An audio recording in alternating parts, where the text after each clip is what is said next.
here we go again. What is up, guys? Simba here, and welcome back to League Racing on the channel. Welcome to a new season of League Racing, Season 9 of Summit League Racing. And there is a lot to talk about from the last season, so if you haven't seen that season, there's a link at the top right for the playlist of what happened last season. If you already know what happened, well, I'm going to talk you through it. So, in the championship, we were in Division 1, which is the second highest split in the league, and we ended up finishing second with 6 podiums in a very successful season for us, just behind the eventual champion, Elite Risks, who has been promoted to the McKeown division. And I didn't upload an Abu Dhabi video from the Division 1 because I couldn't be bothered. So here it is. We ended up finishing second in that race, and with the aforementioned McKeown division, we ended up winning our first ever race there in a very special moment for me and probably some of you guys as well. But this time the slate is wiped clean and a new season begins in League Racing, and you can see the calendar here. It is absolutely stacked. We've got Bahrain at the start of August until January next year, where Abu Dhabi is the final race, and we've got a few sprint races in there as well. So it's going to be a very, very stacked season, and I'm going to show you our car for the brand new season.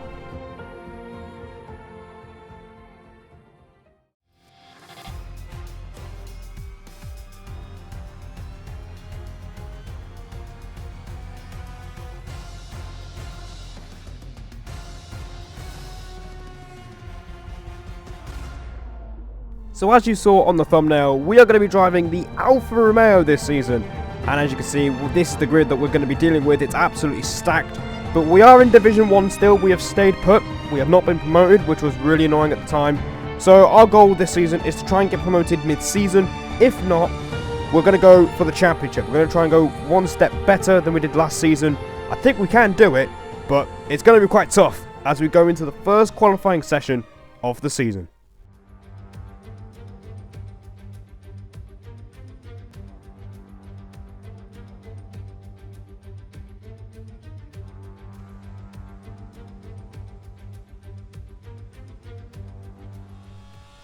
So, here we are for the first qualifying session of the season, and in this league it is the 4 qualifying sessions, so we've got Q1, Q2 and Q3, and here you join us in our first proper Q1 lap, the only Q1 lap we really needed to do, as, yeah, here we go, across the line. It is a 29.0 and we go P1 at the time. I wasn't convinced it was going to be enough to get through, but it was. We are currently P6 there. And going into this race, there was a lot of emotions running high in this race. I had a very tough conversation about my near future. And, yeah, it was quite heavy. So, those emotions have managed to carry over into this race. It happened like an hour and a half before. So, you will, at some points in this race, you will hear some of the emotions coming through, as you can hear me talking in the background. As here we are in Q2, we cross the line and we go P4 near the end of the session. That is not going to get us through. Oh my god, horrendous. So you can hear me not being too happy about the lap, but don't fret. We managed to get through pretty easily in P4. You can see ETSR Jensen from last season. He's also looking very quick, along with a few more drivers as well that you'll see in eventually at the end of the session. As here we are at the first run in Q3. We have done the fastest middle sector of anybody at the minute as we come through the last corner. We missed the apex a little bit, but I'm not too worried as we come through, barreling down the main straight towards the line. What is it going to be? It's going to be P2 for the time being. Close. That's the personal best of the session. There's more time in it. And you can hear me say, I mean, I was quite happy with it. But you also heard me say, there is more time in it. And that is exactly what we're going to try and do. We're going to try and find a bit more time as we can go quite a bit quicker over one lap. It is time to prove it, as this is the last lap of the session. We do a much better turns 1, 2 and 3, and we are over a tenth up in the first 3 corners alone as we are coming through to turn 4. We nail it absolutely beautifully, short shifting to 5th gear for extra rotation. And look at that, we've gone purple in sector 1, the fastest out of anybody. It's a low 3, and we are looking pretty good in the first sector. We got a little bit wide at turn 8, but that's fine. And here we go through the complex of turns 9 and 10. We take a bit of a wide line to open up the corner, but we go on the curb, and the lap is ruined. Oh my god! Damn it!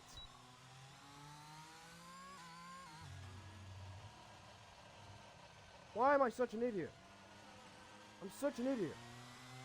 And you can hear me furious, calling myself an idiot, as we were really on for a very special lap and we ruined it at turn 10, and we eventually dropped down to P7, and that is not exactly where we want to be. I was not very happy, and yeah, I'm just frustrated about it. As the strategy, we're going to go medium to hard.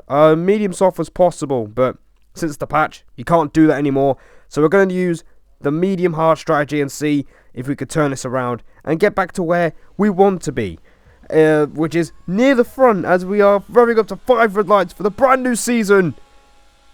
And we are underway for the Bahrain Grand Prix. It's a pretty good getaway for us. We get ahead of UK Beast Assassin. We use the grass to get past ETSR Jensen as well in a pretty nice move. As we go through turn 1, we're trying to go round the outside, but we get a little bit squeezed out there from Mercs and Pancakes, who were also side by side. We kind of got squeezed out. Well, there's not much we could do there, but we've gained 2 places. But Jensen is looking to reclaim P5 as it goes down the inside in the turn 4. We try and hang around the outside, but there's not much we could do. There's not much grip on the outside line, and Jensen takes the place back. But pretty decent start for us. We've managed to get out of turn 1 unscathed, and we can keep going and see if we can gain any more positions as we go on to lap 2. Jensen has a moment. Oh, Jensen's off. And Jensen has spun at turn 7, and that's dropped him a lot of places, and we're up into P5 in this race. So we've managed to reclaim that position, and now the main thing is we stay within the DRS range.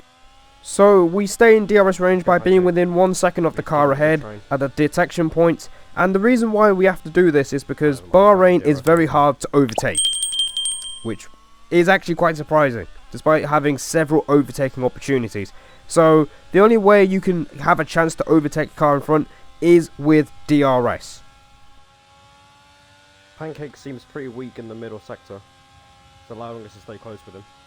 So lap 6, you can hear me say that we're quite strong in the middle sector compared to Pancakes, but while keeping up with him, we have used a lot of ERS, and that is really costing us on the straights as we make a mistake out of turn 2, and now the car behind UK Beast Assassin is having a look at us. He's looking to go round our outside, going into turn 4. Can we fend him off? There's a little bit of contact there, but we just about stay ahead, and you can see we are using so much ERS in the opening 5 laps of this race, and it's really costing us. And once again, we've done social races around this track, and it is because we just do not have the straight line speed, and it's really costing us. And you can see on this occasion, we barely stay in the DRS, but we can only do it for so long.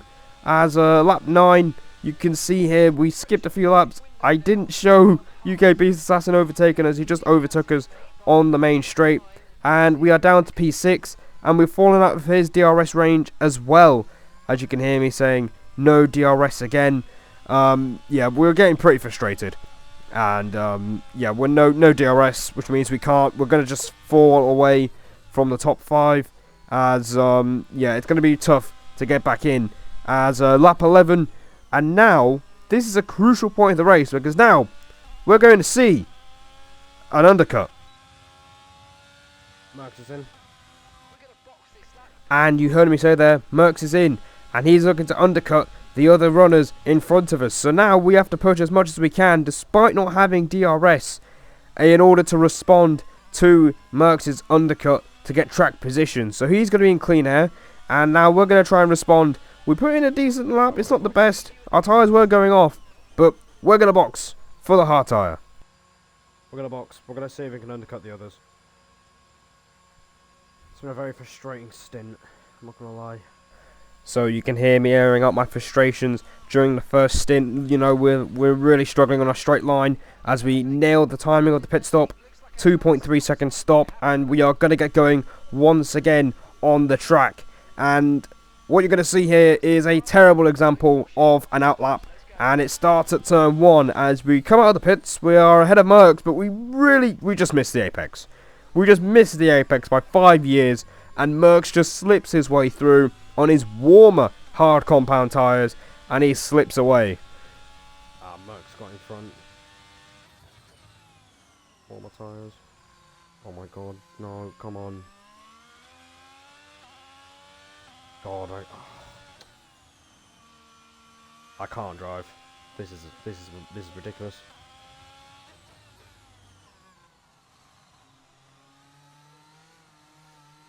Oh my god. And you can clearly see I'm struggling. We've went wide, we've lost the rear a few times, and now Liam has passed us, and this is going to cost us more time. What the hell? How have I lost 3 seconds?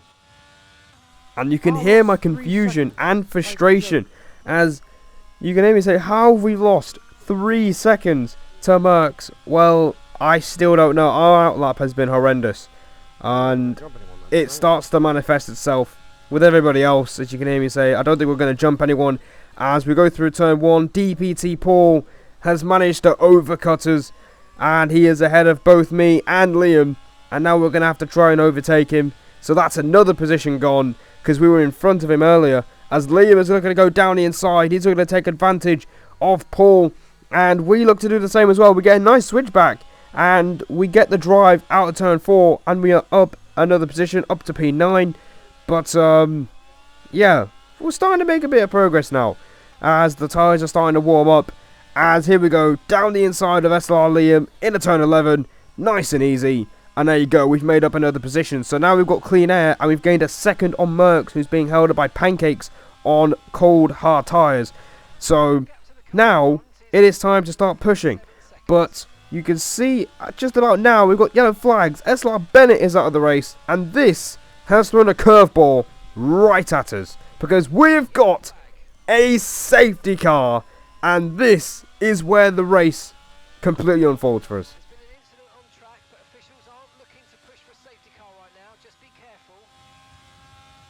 No way, no.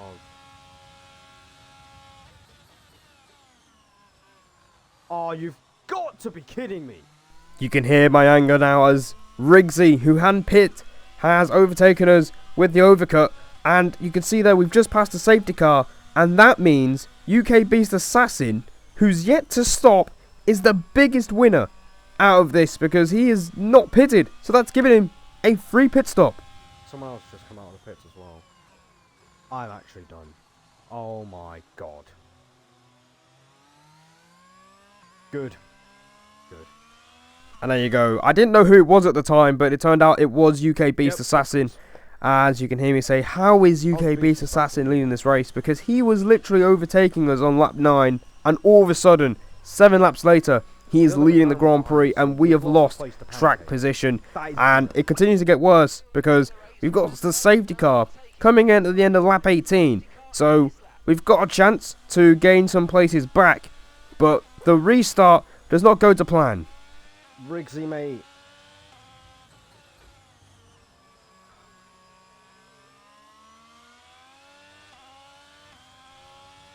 Oh my god, Riggsy. So we get going again in Bahrain, but unfortunately we're being held by Riggsy, who didn't get a great restart. I think that's partially my fault, but now we're going to try and overtake him round the outside in at turn 1. Can we get the job done?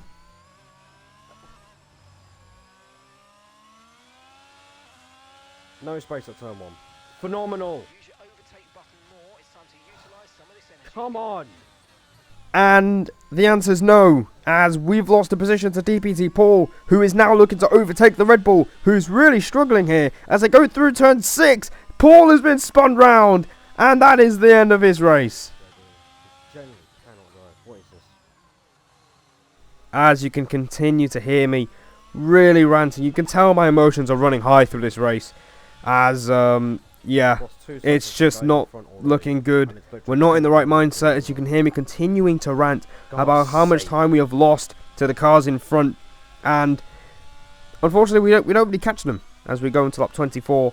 It's just been a DRS train. It's hard to overtake, and we don't have much straight line speed or ERS, and Jensen's going to take advantage of this, going down the inside into turn 11, and he gets the position, but I wasn't too bothered because I thought he could push Rigsy into making a mistake, and we can try and reclaim the places back. But unfortunately, this is where the action gets killed off. As we move on to the last lap, no one's got ERS, and you can see how hard it is to overtake around here.